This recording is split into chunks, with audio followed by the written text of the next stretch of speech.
Machine impossible final reckoning నా వరకు it's a good one అండి. నాకు నచ్చింది. Of course it has few floss, but overall movie నాకైతే నచ్చిందండి.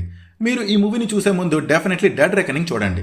లేకపోతే థియేటర్కి వెళ్ళాక రే అసలు ఏం జరుగుతుందిరా ఇక్కడ అన్న ఫీలింగ్ రావచ్చు. ఈ మూవీ స్టోరీ మనకి ఆల్రెడీ తెలిసిందే. అయితే నరేషన్ బాగుంటుంది, బట్ కొన్ని సీక్వెన్సెస్ అండ్ సీన్స్ని బాగా స్ట్రెచ్ చేసిన ఫీలింగ్ కలుగుతుంది. అండ్ మూవీ లెంత్ కూడా ఎక్కువే.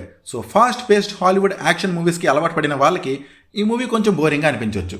మెల్లగా స్టోరీని బిల్డ్ చేసి ఆ తర్వాత వదులుతారయ్యా. ఒక యాక్షన్ సీన్ తర్వాత ఇంకోటి వస్తూనే ఉంటాయి. ఇక యాక్షన్ సీన్స్ గురించి చెప్పాలి అంటే టాంబయ్య గురించి తెలిసిందేగా. ఈ మూవీలో కూడా కొన్ని super stunning breathtaking action scenes అయితే ఉన్నాయి.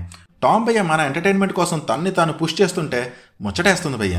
ఈ మూవీలో హ్యూమర్ ఉంటుంది, బట్ చాలా లిటిల్ అండ్ సటిల్గా ఉంటుంది. మూవీ లాస్ట్ 40 to 50 minutes మాత్రం సూపర్గా అనిపించింది నాకు. Music was very good. ఒక నాస్టాలజిక్ ఫీల్ అయితే ఇస్తుంది. ఈ మూవీలో కొన్ని మంచి నాస్టాలజిక్ మూమెంట్స్ కూడా ఉన్నాయి. విజువల్స్ గట్రా సూపర్గా ఉంటాయి. అండ్ సినిమాటోగ్రఫీ అయితే అదిరిపోయింది. అయితే ఈ మూవీని నేను MIB టాప్ 3 మూవీస్లో పెట్టలేను, కానీ ఓవరాల్గా నాకైతే ఇట్స్ అ గుడ్ వన్ అనిపించిందండి. మూవీలో కొన్ని ఫ్లాస్ అయితే ఉన్నాయి, బట్ మీరు మిషన్ ఇంపాసిబుల్ ఫ్యాన్ అయితే డెఫినెట్లీ ఈ మూవీ మిమ్మల్ని ఎంటర్టైన్ చేస్తుంది. And I think you will be pretty much satisfied. లేదు నాకు MIB ఫ్రాంచైజీ మీద ఐడియా లేదు, నేను ఒక ఫాస్ట్ పేస్డ్ యాక్షన్ థ్రిల్లర్ని చూద్దాం అనుకుంటున్నా అని అంటే మేబీ ఈ మూవీ మిమ్మల్ని డిసప్పాయింట్ చేయొచ్చు. సో ఇది ఈ మూవీ పైన నా ఒపీనియన్.